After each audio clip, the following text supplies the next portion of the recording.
कल लोकसभा में नारी शक्ति अधिनियम बिल जो है जिस प्रकार से बहुमत के आधार पर गिरा, उसके बाद से राजनीतिक घटनाक्रम तेज़ी से बढ़ता जा रहा है। जहां एक और भारतीय जनता पार्टी लगातार भारतीय जनता पार्टी की जो महिला कार्यकर्ता और महिला पदाधिकारी और महिला नेता है वो लगातार सड़कों पर उतरकर जो है आंदोलन कर रही है। हमारे साथ में भारतीय जनता पार्टी की कार्यकर्ता है, उनसे भी हम बात करेंगे, उसके बाद अपनी बात करेंगे, क्योंकि आज आप लोग सड़कों पर उतरे और सड़कों पर उतर के आपने उसका विरोध किया। क्या पूरा मामला था, ये थोड़ा सा संक्षेप में बता दीजिए। जी देखिए, जब भी इतिहास में काला अध्याय लिखा जाता है वो हमेशा कांग्रेस के खाते में ही जाता है, और इस बार भी जो कल महिलाओं का एक काला दिन रहा है वो भी कांग्रेस के खाते में ही जाता है, क्योंकि कांग्रेस हमेशा महिला विरोधी रही है। और कल जो महिला आरक्षण पे एक अधिनियम पास होने वाला था उसका विरोध भी कांग्रेस ने किया है, क्योंकि कांग्रेस की हमेशा रीति और नीति रही है महिला विरोधी की। आप देखिए कि कांग्रेस की जो राजनीति है वो सिर्फ सोनिया गांधी, प्रियंका गांधी और डिम्पल यादव के इर्द गिर्द ही घूमती है। कांग्रेस कभी नहीं चाहती एक संघर्षशील महिला और एक आम कार्यकर्ता महिला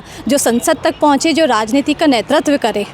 लेकिन कविता जी, मेरा एक सवाल ये है कि 2023 में तो बिल पास हो गया था, तो कल ऐसा क्या है जो अचानक दोबारा उसे पेश करना पड़ा? जी, इसमें देखिए कि कांग्रेस की इसमें भी उनको लगता है कि मोदी जी का कुछ षड्यंत्र है, क्योंकि जब 1995 में भी जब ये बिल आया था तब भी बीजेपी ने इसका पूर्ण सहमत किया था, लेकिन कांग्रेस इसके लिए महिला विरोधी सरकार है इसलिए वो इसके ऊपर सहमत नहीं है। सहमत नहीं है, बिल्कुल। देखिए, ये थी कविता शर्मा जी थी, अपने महिला मोर्चा की कार्यकर्ता भी हैं, पदाधिकारी भी हैं। लेकिन क्या है कि अब नारी शक्ति वंदन अधिनियम बिल की अगर बात करें तो देखिए, जिस प्रकार से 2023 के अंदर में इस बिल को पास किया गया था, विपक्ष के द्वारा भी इसके अंदर मोहर लगाई गई थी, लेकिन कल जिस प्रकार से इसके अंदर में जो इस पर दावपेच खेले गए, उस दावपेच के अंदर में साफ तौर पर जब बिल को पेश किया गया उसके अंदर में बताया गया था कि नारी शक्ति अधिनियम बिल जो 33% महिलाओं को आरक्षण है वो तो इसमें लागू करके विपक्ष उनके साथ में था, लेकिन जहां इसमें परिसीमन की जब बात आई तो परिसीमन को देखते हुए विपक्ष ने उसमें कन्नी काट ली, और विपक्ष ने जो वोटिंग जब हुई तो वोटिंग के आधार पर उसके अंदर में वो बिल गिर गया। घटना है उससे हम सब लोग व्यथित हैं। केवल राजनीतिक पार्टी की महिलाएं नहीं, मैं कहूँगी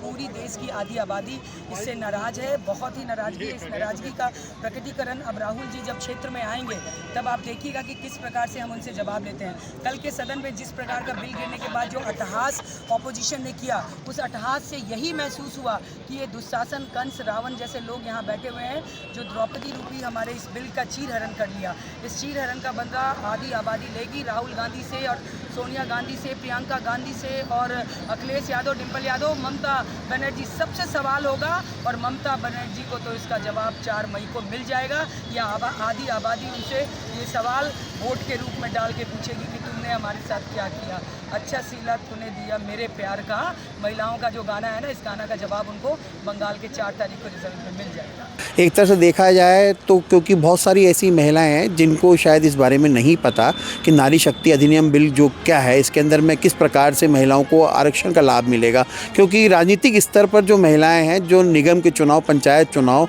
और लोकसभा और विधानसभा के जो चुनाव लड़ेगी, उनके लिए वो आरक्षित है, ना कि कोई कॉर्पोरेट सेक्टर में जो महिलाएं काम कर रही है उनके लिए ये बिल कारगर साबित होगा। लेकिन आज क्योंकि भारतीय जनता पार्टी की महिला मोर्चा प्रदेश अध्यक्ष राखी राठौड़ के नेतृत्व के अंदर में एक छोटा सा एक प्रदर्शन किया गया, उस प्रदर्शन के अंदर में तकरीबन 60 से 70 महिलाओं ने भाग लिया और राहुल गांधी का पुतला दहन किया। लेकिन इस प्रदर्शन से तो ये साफ नज़र आता है कि कहीं ना कहीं पार्टी के जो पदाधिकारी या पार्टी के जो बड़े नेता हैं वो इस बिल के विरोध में तो हैं ही, लेकिन इस बिल के बारे में, उनकी पेचीदगी के बारे में शायद उन महिलाओं को नहीं बताया गया था कि इस बिल के अंदर में क्या, किस लिए वो नीचे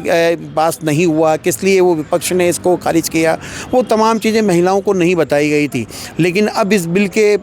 लोकसभा में गिरने के बाद में तो ये तो पिक्चर साफ़ हो गई है। भारतीय जनता पार्टी के पास में एक अपनी जो महिला कार्यकर्ता है उनको एक मुद्दा दे दिया गया है कि कांग्रेस एक महिलाओं के खिलाफ है, लेकिन इसकी हकीकत और सच्चाई जो है, जो राजनीति की समझ रखते हैं उनको सब पता है कि 2023 में जो बिल पास हो गया था ये सिर्फ और सिर्फ परिसीमन को आगे ले जाने के लिए, साउथ में महिलाओं को आरक्षण की कमी के कारण, या हम जहाँ हिंदी भाषी प्रदेश है वहाँ पर महिलाओं को अधिक लाभ मिले, उसके संदर्भ में ये बिल को लाया गया था। क्योंकि बंगाल के चुनाव हैं, बंगाल के साथ साथ और भी राज्यों में चुनाव हैं, उसके फ़ायदे के लिए एक तरह से देखा जाए तो बिल्कुल लाया गया था। लेकिन कल जिस प्रकार से बिल लोकसभा के अंदर में धराशायी हुआ, उससे साफ तौर पे कहीं ना कहीं पार्टी की छवि और साख गिरती दिखाई दी है। कैमरामैन जयपाल सिंह राठौड़ के साथ Manoj Sharma, news watch India, Jaipur.